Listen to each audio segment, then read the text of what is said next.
ભારતની સામાજિક સમસ્યાઓ અને પડકારો. આપણે જોઈએ છીએ કે ભારતમાં વિશાળ વસ્તી ધરાવતો દેશ છે. તેમ છતાં બિનસાંપ્રદાયિક દેશ છે. એકબીજાના જ્ઞાતિ, ધર્મ, ભાષા બધું અલગ છે. તેમ છતાં એકબીજા સાથે જોડાયેલો છે. અને ઘણી વખત આપણે જોઈએ છીએ કે અમુક જગ્યાએ જ્ઞાતિવાદના કારણે, ભાષાના કારણે કેટલાક પડકારો ઊભા થતા હોય છે. જેમ કે લઘુમતી, તો એનાથી નાની જાતિના લોકો, તો ઊંચ નીચનું ભેદભાવ જોવા મળતો હોય છે. પણ તેમ છતાંય સમયની સાથે અનુસરીને એકબીજાની સાથે હળીમળીને પોતાના રીતિ રિવાજો આનંદ ઉલ્લાસ સાથે ઉજવે છે. તેમજ કહી શકાય કે સર્વધર્મ સંભાવની ભાવના છે, કે આપણા લોકોમાં સર્વધર્મ સંભાવની ભાવના છે. જેમ કે આપણે કોઈ રાજ્યને એવો દરજ્જો નથી આપવાનો કે એ રાજ્ય કે એ જ ધર્મ પાળવાનો, એવો કોઈ રાજ્યને દરજ્જો આપવામાં આવ્યો નથી. કોઈ વ્યક્તિને પણ એવો હોદ્દો નથી આપવામાં આવ્યો કે જે વ્યક્તિનું શાસન ચાલતું હોય એ વ્યક્તિ જે ધર્મ પળાવે. ના, દરેકને પોતાનો ધર્મ, પોતાનો ભાષા, પોતાની અન્ય રીતિ રિવાજો પોતાની રીતે ભોગવવાનો હક છે. આપણે દરેકના ધર્મને સમાન ગણીએ છીએ. ધારો કે હિન્દુઓનો ધર્મ ઊંચો, મુસ્લિમોનો નીચો, શીખ, ઈસાઈ દરેકના ધર્મને આપણે માન આપીએ છીએ. કોઈને પ્રત્યે આપણે વિરોધ દર્શાવતા નથી. કોઈના ધાર્મિક પ્રવચનોમાં આપણે ખલેલ પહોંચાડતા નથી. તેમજ એમ પણ કહી શકાય કે દરેકને પોતાનો ધર્મનો પ્રચાર પ્રસાર કરવાની પણ એક હક મળેલો છે. તો આપણા દેશમાં એમ કહી શકાય કે લોકો સર્વધર્મ સંભાવની ભાવનાથી રહે છે. આર્થિક, રાજકીય, સામાજિક ક્ષેત્રે ઘણા બધા પડકારો પણ આવે છે. તેની સાથે સંઘર્ષો ખેડીને પણ આપણે એ પડકારોને દૂર કરવાનો પ્રયત્ન કરી રહ્યા છીએ. જોઈએ પહેલો કે પરંપરાગત સમાજમાંથી આધુનિક સમાજ તરફ ગતિ કરતા ભારતીય સમાજમાં અનેક પરિવર્તનો આવ્યા છે. જેમ કે તેનાથી કેટલીક સમસ્યાઓ પણ ઉદ્ભવ થયો છે. સામાજિક, આર્થિક, રાજકીય, સાંસ્કૃતિક વગેરે. પહેલું જોઈશું જ્ઞાતિવાદ, કે દેશને સ્વતંત્ર અપાવવા વિવિધ ધર્મ, જાતિ, ભાષા ધરાવતા લોકોએ સહિયારો પુરુષાર્થ કર્યો હતો. પુરુષાર્થ એટલે કે મહેનત. એમ કહી શકાય કે જો જ્યારે દેશ આઝાદ થયો ત્યારે લોકોએ જ્ઞાતિવાદને ઉત્તેજન આપ્યું હોત, ધર્મને ઉત્તેજન આપ્યું હોત, તો આપણો દેશ ક્યારેય આઝાદ થયો ન હોત. એ વખતે હિન્દુ, મુસ્લિમ એ લોકો પણ સાથે રહીને લડ્યા હતા અંગ્રેજોની સામે. ત્યારે આપણા દેશને આઝાદી મળી છે. જો કદાચ એ વખતે આવા વાડાપાડા એટલે કે જ્ઞાતિવાદ હોત, ઊંચ નીચનો ભેદભાવ હોત, તો આપણો દેશ ક્યારેય આઝાદ થઈ શકત નહીં. બીજું કે જેમના પરિણામે આપણને મહામૂલી સ્વતંત્રતા મળી છે. સ્વતંત્રતા આંદોલન દરમિયાન જોવા મળેલો સદભાવ, એકતા, સહિષ્ણુતા વગેરેમાં સ્વતંત્રતા બાદ ઓટ આવ્યો હોય એવું જણાય છે. જાતિગત ઝઘડાઓ, સાંપ્રદાયિક ઘર્ષણો, પ્રાદેશિક હિંસા વગેરે જેવા દેશમાં શાંતિ અને વિકાસને અવરોધતા નકારાત્મક પરિબળો જોવા મળે છે.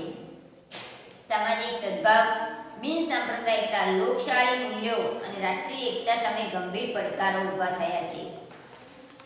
આપણે જોઈએ છીએ કે અત્યારે એક રાજ્યમાંથી બીજા રાજ્યની માંગણી કરવા માટે હિંસક તોફાનો થતા હોય છે. અંદરો અંદર જ્ઞાતિવાદના લીધે ઝઘડા થતા હોય છે. એના લીધે પણ આંદોલનો થતા હોય છે.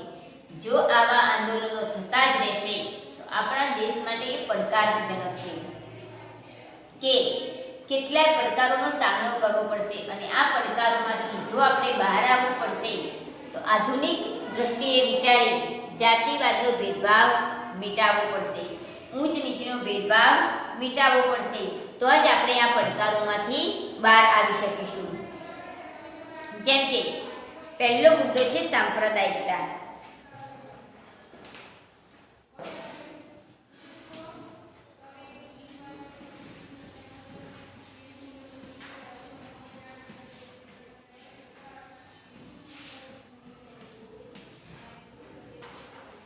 કે ધર્મ એ શ્રદ્ધા અને આસ્થાનો વિષય છે.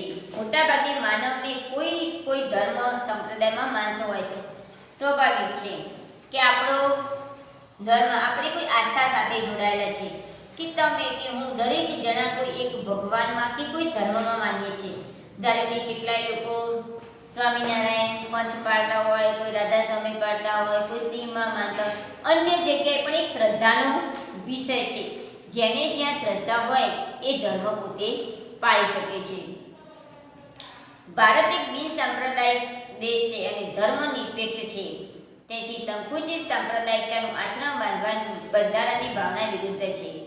જ્યારે કોઈ ધાર્મિક જૂથ કે સમુદાય કોઈ પણ કારણસર બીજા ધર્મદાયનો સંપ્રદાયનો વિરોધ કરે છે ત્યારે સાંપ્રદાયિક માનવ તણાવ ઉત્પન્ન થાય છે. સ્વાભાવિક છે. ઉદાહરણ તરીકે કે આપણે અત્યારે જોઈએ છીએ કે કેટલાય જૂથ પડેલા જોવા મળે છે. વૈષ્ણવ ધર્મ પાળનારા લોકો એમ કે અમારો સંપ્રદાય ઊંચો, સ્વામિનારાયણ ધર્મ પાળનારા લોકો એમ કે અમારો જે સંપ્રદાય છે એ ઊંચો, રાધા સ્વામી એનાથી કંઈક અલગ કે આવી રીતે અલગ અલગ પંથના લોકો પોતાના ધર્મને ઊંચો બતાવવાનો પ્રયત્ન કરી રહ્યા છે. એના લીધે અંદરો અંદર ઘણી વખત તણાવ ઊભો થતા જોવા મળે છે. અંદરો અંદર આક્ષેપો મુકાતા હોય છે. આના લીધે સાંપ્રદાયિકતામાં એક તણાવ ઊભો થવાની પણ સ્થિતિ ઊભી થતી જોવા મળે છે. તેમજ કોઈ પણ ધર્મ કે સંપ્રદાયના સભ્યો અન્ય ધર્મોની તુલનામાં પોતાના ધર્મના સંપ્રદાયને શ્રેષ્ઠ બનાવવાનો પ્રયાસ કરે છે. પોતાના ધાર્મિક હિતને વધુ મહત્વ આપે ત્યારે તે નાગરિકને વ્યક્તિગત રીતે નહીં પરંતુ સાંપ્રદાયિક રીતે જુએ છે. આવી વિચારધારા સમાજને વિભાજન તરફ લઈ જાય છે. મેં પહેલા જ કીધું કે આવી રીતે એકબીજાના સંપ્રદાયને જો ઊંચો ઠેરવવામાં આવશે તો ક્યારેક અંદરો અંદર ભાગલા પણ પડી જાય છે અને એ સમાજ માટે, દેશ માટે પડકાર છે, એક સમસ્યા છે કે જો અંદરો અંદર ભાગલા પડી જાય તો એ દેશનું રાષ્ટ્રહિત હંમેશા જોખમમાં મુકાય છે. એટલે જ કહેવાય છે કે અંગ્રેજોએ એવી કૂટનીતિ અપનાવી હતી ને કે ભારતમાં ભાગલા પાડીને રાજ કરો. પણ એ વખતે આપણા લોકોમાં એકતા હતી, કોઈ જાતિવાદ, કોઈ ભેદભાવ ન હતો. ત્યારે આપણે સ્વતંત્રતા મેળવી હતી. પણ અત્યારે આપણે જોઈએ છીએ કે ઘણી વખત જૂથોના સંપ્રદાયોના લીધે, અન્યના ધર્મને ઊંચો નીચો રાખવાના ભેદના લીધે કેટલીક સમસ્યાઓ ઊભી થતી જોવા મળે છે. જેમ કે દેશમાં સામાજિક તણાવ ઉત્પન્ન થાય છે. વ્યક્તિ પોતાના જ બંધુઓને પોતાના વિરોધી માને છે. આપણે જોઈએ છીએ કે એક ઘરમાં કે એક કુટુંબમાં બે અલગ અલગ પંથમાં માનતા હોય તો પેલો એમ કહેશે આ પંથ મારો ઊંચો, પેલો કહેશે મારો આ પંથ ઊંચો. તો એમાંને અંદરો અંદર બે ભાઈમાં પણ શું થઈ જાય છે? ભાગલા પડી જાય છે. તેના લીધે સમાજમાં મતભેદ અને ધૃણા એટલે કે તિરસ્કારનું વાતાવરણ ઊભું થાય છે. સાંપ્રદાયિક તણાવથી સાંપ્રદાયિક હિંસા કે ઝઘડાઓ થાય છે. આ બધી જ બાબતો લોકશાહી વિચારધારા, રાષ્ટ્રીય એકતા અને રાષ્ટ્રના વિકાસ માટે પણ ખતરારૂપ છે. મેં પહેલા જ કહ્યું કે જ્યારે આવા ભાગલા પડવા માંડે છે ત્યારે એ રાષ્ટ્રના હિતમાં હોતા નથી. એક ખતરારૂપ સાબિત થઈ શકે છે. કેમ કે આપણે અત્યારે જોઈએ છીએ, કદાચ ટીવી સમાચારમાં તમે જોતા હશો કે અંદરો અંદર ઝઘડાના લીધે એકબીજાની પર લાંછન લગાડવું, આક્ષેપ કરાવો, એ મામલા કોર્ટ કચેરી સુધી પણ જતા જોવા મળે છે. તો આવું ન બને એના માટે દરેકના ધર્મને આગળ રાખીને ચાલવું જોઈએ. ક્યારેય કોઈના ધર્મને ઊંચો નીચો દાખવવો જોઈએ નહીં. જો આવું થતું જ રહે તો કુટુંબમાં ભાગલા પડવા લાગે, સમાજમાં ભાગલા પડવા લાગે અને ધીરે ધીરે એકબીજા પ્રત્યે તિરસ્કારની ભાવના પણ જન્મે છે. અને આવું થવાને કારણે હિંસક તોફાનો પણ ફાટી નીકળે છે. તો એમ કહી શકાય કે જો આવી ધૃણાથી જીવતા લોકોની પાછળ ધર્મ સંપ્રદાયને અલગ કરવાના લીધે ઘણી વખત રાષ્ટ્રહિત પણ જોખમમાં મુકાય છે. જોઈએ સાંપ્રદાયિકતા સામેના સંઘર્ષો.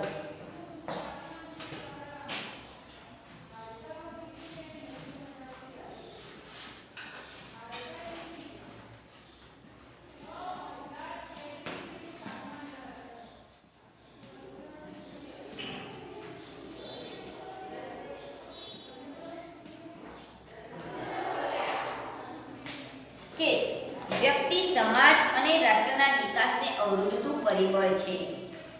તેને દૂર કરવા કેટલાક ઉપાયો હાથ ધરવા જોઈએ. પહેલા તો સૌપ્રથમ નાગરિક અને સરકારે સાંપ્રદાયિક તત્વો સામે સખ્તાઈપૂર્વકનો સામનો કરવો પડશે. સાંપ્રદાયિકતા દૂર કરવાનું અસરકારક કાર્ય શિક્ષણ છે. શિક્ષણમાં અભ્યાસક્રમોમાં ધર્મની સારી બાબતોને સામેલ કરવામાં આવે છે, તેમજ શાળામાં યોજાતી સર્વ ધર્મ પ્રાર્થનાઓ, સામાજિક પર્વોની ઉજવણી વગેરે જેવી પ્રવૃત્તિથી બાળકમાં ધર્મ પ્રત્યે આદરભાવ કેળવાય છે. આપણે જાણીએ છીએ કે આપણે જ્યારથી પણ શાળામાં પ્રવેશ લઈએ છીએ ત્યારથી રક્ષાબંધન, ગોકુળ આઠમ, શિવરાત્રી, દિવાળી દરેક જેવા મહાપર્વોને આપણે શાળામાં ઉજવવામાં આવે છે કે જેથી કરીને બાળકમાં પણ એક જ્ઞાન પ્રવેશે કે દરેક જણાએ સાથે બેસી અને દરેક ધર્મમાં માને, તેમજ એને ધર્મ પ્રત્યે પોતામાં એક જ્ઞાન ઉદ્ભવે. બીજું કે એના વિશે વિવિધ સ્પર્ધાઓ રાખવામાં આવે તો એનાથી બાળક જાણકારી પણ મેળવી શકે. તેમજ શિક્ષણમાં આપણે જોઈએ છીએ કે શાળામાં સૌપ્રથમ પ્રાર્થના કરવામાં આવે છે. એ પ્રાર્થના પાછળનો હેતુ પણ એ છે કે લોકોમાં સારા વિચારો પણ આવે અને લોકો એક ધાર્મિક પ્રવૃત્તિ તરફ પણ દોરાય. આપણે જોઈએ છીએ કે અભ્યાસક્રમમાં ઘણી વખત અભ્યાસક્રમમાં કોઈ પણ જે ટોપિક આપ્યો હોય એ કોઈ તમારા આગળના ભવિષ્યને ઉજળું બનાવવા માટે એ ટોપિક હોય છે કે એની પાછળ ચોક્કસ કોઈનો કોઈ હેતુ દોરાયેલો હોય છે. પણ તમારા સંસ્કૃતમાં સૌથી વધારે રામને અનુલક્ષીને, મહાભારતને અનુલક્ષીને કે ગીતાને અનુલક્ષીને કેટલાક શ્લોકો અને કેટલાક પાઠ આપેલા હોય છે કે જેથી કરીને બાળક એના વિશે જ્ઞાની થાય, એના વિશે કંઈક જાણતો થાય. અત્યારે આપણે જોઈએ છીએ કે શાળામાં ગીતાની પરીક્ષા લેવામાં આવે એટલે કે એના શ્લોકો વિશેની, તેમજ ભારત કો જાનો, કેમ કે એ સંસ્કૃતિને લગતું છે. તો આવું બધું શાળામાં પ્રયોજાતી પ્રવૃત્તિઓથી બાળકમાં સર્વ ધર્મ સમભાવ પ્રત્યેની એક ભાવના જન્મે છે. જોઈએ બીજો મુદ્દો, કે સાંપ્રદાયિક વિચાર આધારિત રાજકીય પક્ષોને માન્યતા આપવી જોઈએ નહીં. ચૂંટણી માટે ખાસ આચાર સંહિતા છે એનો અમલ કરવો અને કરાવવો જોઈએ. સ્વાભાવિક છે, આપણે ઘણી વખત એમ કહે છે કે આ પંથવાળા આ પક્ષ સાથે જોડાયેલા, આ પંથવાળા આ પક્ષ સાથે જોડાયેલા. કોઈ પણ રાજકીય પક્ષ હોય એને ક્યારેય ધર્મ સાથે કે કોઈ પંથ સાથે જોડવો જોઈએ નહીં. જેમ કે ઉદાહરણ તરીકે આપણે અત્યારે રામ મંદિર બની રહ્યું છે તો એની માટે ફાળો ઉઘરાવે છે, તો એમાં આરએસએસ સંસ્થાઓવાળા જોડાયેલા, તેમજ અન્ય કેટલાક સંસ્થાવાળા જોડાયેલા છે. એ બરાબર છે, પણ હવે આ રામ મંદિરના મુદ્દાના આધારે કે રાજકારણ થવું જોઈએ નહીં.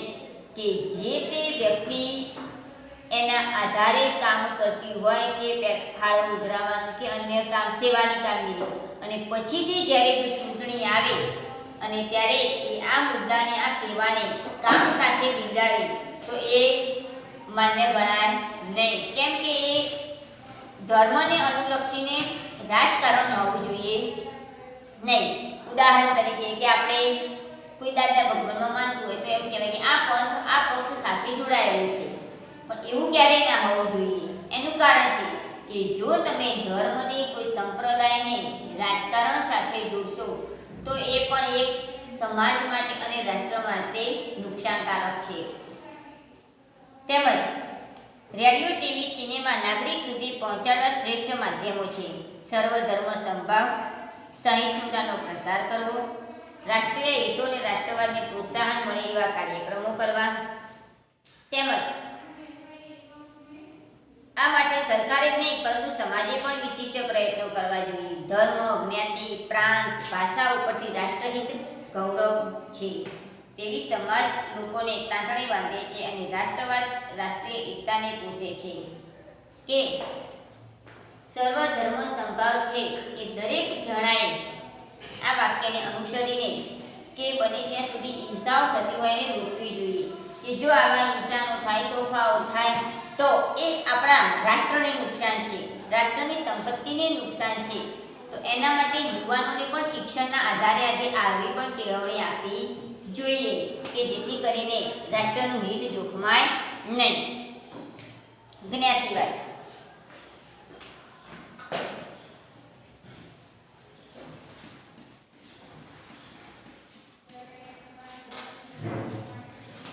કે ભારતની સામાજિક વ્યવસ્થામાં સંરચના તરીકે જ્ઞાતિનું અસ્તિત્વ સદીઓથી ચાલી આવી રહ્યું છે. જેમ કે જ્ઞાતિ આધારિત નિવાસ વ્યવસ્થા, વ્યવસાયો હતા. વ્યવસાયને આધારે આવકના સ્ત્રોત રહેતા હતા સમાજમાં, જેમ કે બ્રાહ્મણ, ક્ષત્રિય, વૈશ્ય અને શૂદ્ર હતા. જૂથના આધારે કેટલીક જ્ઞાતિઓ ઓછી આવક મેળવતી હોવાથી સમાજની અન્ય જ્ઞાતિઓના સમૂહથી આર્થિક સ્થિતિમાં નબળી રહી ગઈ છે. સ્વાભાવિક છે, પહેલાના સમયમાં એવું હતું કે પટેલનો દીકરો હોય તો એ ખેતી કરે, મોચીનો છોકરો હોય તો એ ચપ્પલ સીવે, કુંભારનો દીકરો હોય તો એ માટલા જ કરે. એટલે એના આધારે આર્થિક પરિસ્થિતિ નબળી રહી હતી. હવે પરિસ્થિતિ બદલાય છે. ખેડૂતનો દીકરો ખેતી નથી કરતો, મોચીનો છોકરો મોચી કામ નથી કરતો, દરજીનો છોકરો દરજી કામ નથી કરતો. તો એના લીધે હવે પરિસ્થિતિ બદલાય છે. ભારતમાં અંગ્રેજોના શાસનકાળ પહેલા સમયમાં કેટલીક જાતિઓ અન્ય સમૂહથી દૂર રહેલી, સહેલાઈથી પહોંચી ન શકાય તેવા દુર્ગમ જંગલો અને પહાડી વિસ્તારમાં અલગ વસવાટ કરતી હતી. આ જાતિઓનું સામાજિક જીવન એટલે સાંસ્કૃતિક જીવનથી અને અન્ય પ્રજા સમૂહથી અલગ હતું. એમની બોલી પણ આગવી હતી. આવી પેઢીના લોકો દર પેઢીએ અલગ વસવાટ, એકાંકી જીવન વગેરેના કારણે વિકાસ સાધી શક્યા નથી. પરિણામે તેમની આર્થિક સામાજિક સ્થિતિ પણ નબળી રહી છે. આપણે જોઈએ છીએ કે પહાડી વિસ્તારમાં વસતા લોકો શા માટે પોતાનો વિકાસ ના કરી શકે? કેમ કે એમનામાં શિક્ષણનું એટલું જ્ઞાન ન હોય. હજી હાલની પરિસ્થિતિ જોવા જઈએ તો ઘણા બધા ગામડા હાલ પણ નિરક્ષર જોવા મળે છે કે ઘણા લોકો પોતાના બાળકોને ભણાવતા નથી. તેમજ પંચમહાલ, બનાસકાંઠાના અંતરિયાળ વિસ્તારોમાં હજુ હાલ પણ પહાડી વિસ્તારમાં વસતા લોકો પોતે શિક્ષણ મેળવતા નથી. શિક્ષણ મેળવે નહીં તો એમને અત્યારે આધુનિક ખેતી, શિક્ષણનો ખ્યાલ ના આવે. જે લાભો મળે છે એ લાભોનો પણ એમને ખ્યાલ ના આવે. તો આના કારણે એમની આર્થિક પરિસ્થિતિ અને સામાજિક પરિસ્થિતિમાં હજી સુધી તેઓ શહેરી વિસ્તારના દ્રષ્ટિએ આગળ આવી શકતા નથી. તેમજ એમની બોલી પણ અલગ હોય, એમનો પહેરવેશ પણ અલગ હોય. આપણા રીતિ રિવાજો કરતાં એમના રીતિ રિવાજો તદ્દન અલગ જોવા મળે છે. લઘુમતીઓ, નબળા વર્ગો, પછાત વર્ગોના હિતોના રક્ષણ માટે બંધારણીય જોગવાઈ, જેમ કે નબળા વર્ગો, પછાત વર્ગોના રક્ષણ અને કલ્યાણ માટે કેટલીક બંધારણીય જોગવાઈઓ કરવામાં આવી છે. તેમજ ભારતનું બંધારણ તમામ નાગરિકોને સમાન રીતે સામાજિક, આર્થિક અને રાજનૈતિક ન્યાય પ્રદાન કરે છે. આપણા બંધારણમાં એવો કોઈ ઉલ્લેખ નથી થયો કે આ નિયમ પટેલને જ લાગુ પડશે, આ નિયમ આને જ લાગુ પડશે. એવું કોઈ ઉલ્લેખ થયેલો નથી. ન્યાયિક બાબતમાં દરેક જ્ઞાતિને, દરેક સમાજને એક સરખો ન્યાય મળે છે. તેમજ જ્ઞાતિ, જાતિ, ધર્મ, ભાષા, લિંગને આધારે કોઈ પણ પ્રકારનો ભેદભાવ રાખવામાં નહીં આવે. દરેક વ્યક્તિને સમાન તક અને સમાન દરજ્જો પ્રાપ્ત થયો છે તેનો પણ બંધારણમાં ઉલ્લેખ છે. હવે સ્વાભાવિક છે, એક જ જગ્યાએ સ્ત્રી અને પુરુષ બંને એક જ સરખું કામ કરતા હોય, એટલે કે લિંગ કહીએ, તો એવું નથી હોતું કે પુરુષને પગાર વધારે મળે, સ્ત્રીને ઓછો મળે. આવો ભેદભાવ રાખવામાં આવતો નથી. સમાન દરજ્જો છે, સમાન હક આપવામાં આવે છે કે દરેકને પોતાના પ્રમાણે પોતાનું વેતન મળતું રહે છે. તેમજ આ ઉપરાંત રાજ્યોને પણ એવા અધિકારો આપવામાં આવ્યા છે. તેમજ નબળા અને પછાત વર્ગોની રક્ષા કરવા માટે મૂળભૂત અધિકારો પણ બંધારણમાં રહીને યોગ્ય પ્રતિબંધો લાવી શકે છે. ધાર્મિક સ્વતંત્રતાનો અધિકાર પણ કોઈ ધર્મનું પાલન કરવાની સ્વતંત્રતા આપે છે. આપણને જ્યાં ફાવે, જે ફાવે એ ધર્મ આપણે અપનાવી શકીએ છીએ. આપણને કોઈ રોકટોક કરી શકતું નથી. ભલે આપણે ગુજરાતમાં રહેતા હોય, આપણને અન્ય ધર્મ લાગુ પડે એ ધર્મ આપણે અપનાવી શકીએ છીએ. એમાં આપણને સરકાર તરફથી, રાજ્ય તરફથી કે કોઈના તરફથી રોકટોક કરવામાં આવતી નથી. લઘુમતીઓ, નબળા વર્ગો, પછાત વર્ગોને હક આપવા પાછળનો મુખ્ય ઉદ્દેશ હતો કે તેમને રાષ્ટ્રમાં સમાન તક અને ન્યાય અને દરજ્જો આપવો. રાષ્ટ્રની પંચવર્ષીય યોજના માટે આ ખાસ ધ્યાન રાખવામાં આવ્યું છે. આપણે જોઈએ છીએ કે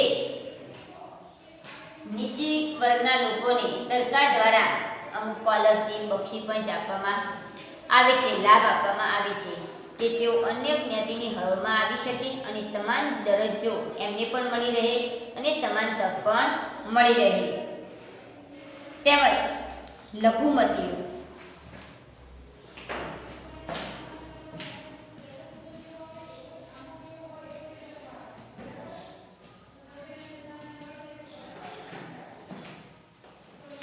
કે ધર્મ કે ભાષાને આધારે કોઈ પણ પ્રદેશમાં બહુમતી ન હોય એવા લોક સમૂહને લઘુમતી કહે છે.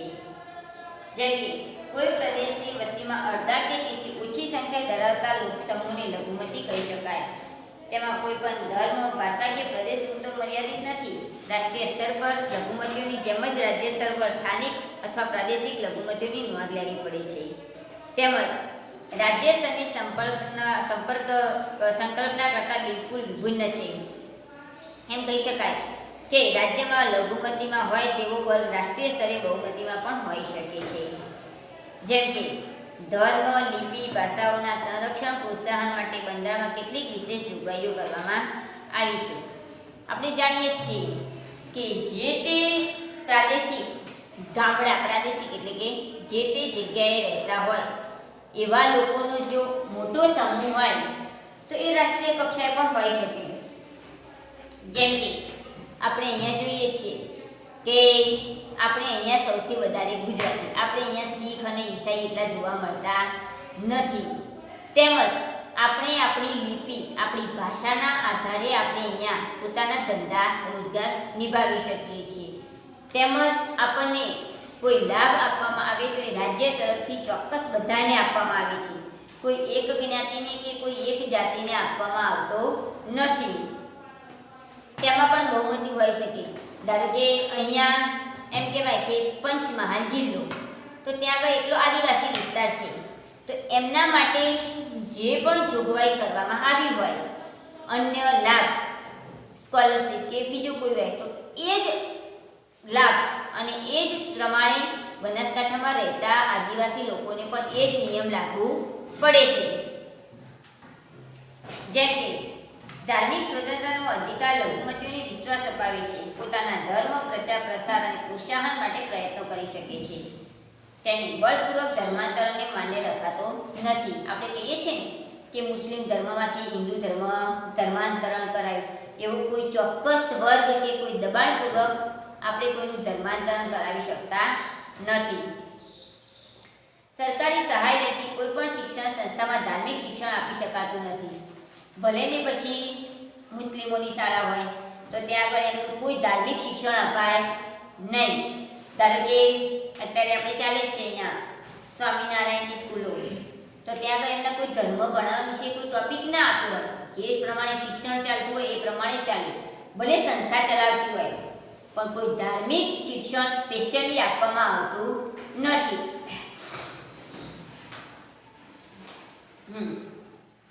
તમામ ધાર્મિક સમુદાયોને ધર્મના વ્યવસ્થાપન કાર્ય માટે સંપત્તિ મેળવવાનો દેખરેખ રાખવાનો અધિકાર છે. તેમજ સરકારી સહાય મેળવતી કોઈ પણ સંસ્થા ધર્મ, વંશ, જાતિ, વર્ણ કે ભાષાને આધારે પ્રવેશ મેળવવા પર અટકાવી શકાશે નહીં. ધારો કે આપણે જોઈએ છીએ કે ઘણી બધી શાળાઓમાં એમ કહેવાય છે કે ઉચ્ચ નીચના ભેદભાવને નહીં લેવામાં આવે, આ જ્ઞાતિના લોકોને નહીં લેવામાં આવે, એવો કોઈ જ નિયમ નથી. જે પણ બાળક પ્રવેશ મેળવવા માંગતું હોય, ભલે એની પછી પ્રવેશ પરીક્ષા લઈ અને એને ભરતી કરો, પણ એને દરેક જગ્યાએ એને શિક્ષણ મળવું જોઈએ. પછી આ જ્ઞાતિનો છે, મુસલમાનની શાળા છે તો ત્યાં આપણે હિન્દુને એન્ટ્રી નથી. ના, શિક્ષણની બાબતમાં કોઈ જ્ઞાતિવાદ, જાતિ કે લિંગને ભેદભાવ આપવામાં આવતો નથી. દરેક જણા જ્યાં મન ફાવે ત્યાં આગળ પોતાનું શિક્ષણ લઈ શકે છે. તેમજ ભારતીય લઘુમતીના બાળકોને પ્રાથમિક શિક્ષણ માતૃભાષામાં મળે તેવી સુવિધા રાજ્ય સરકાર આપે છે.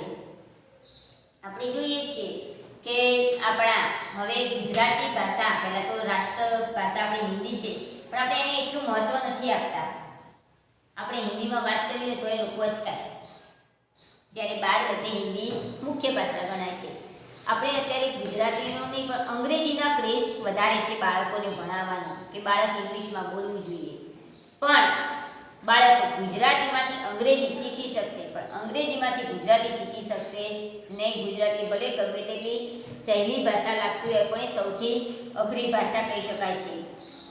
તો હવે સરકારે નિયમ બહાર પાડ્યો છે કે બાળકે ભલે ઇંગ્લિશ મીડિયમમાં ભણે પણ એને ગુજરાતી ફરજિયાત આવડતું હોવું જોઈએ, એ ફરજિયાત વિષય કર્યો છે. એટલે હવેના વર્ષેથી નિયમ પણ એવો છે કે દરેક અંગ્રેજી શાળામાં ગુજરાતી વિષય પણ મુખ્ય વિષય તરીકે ભણાવવામાં આવશે.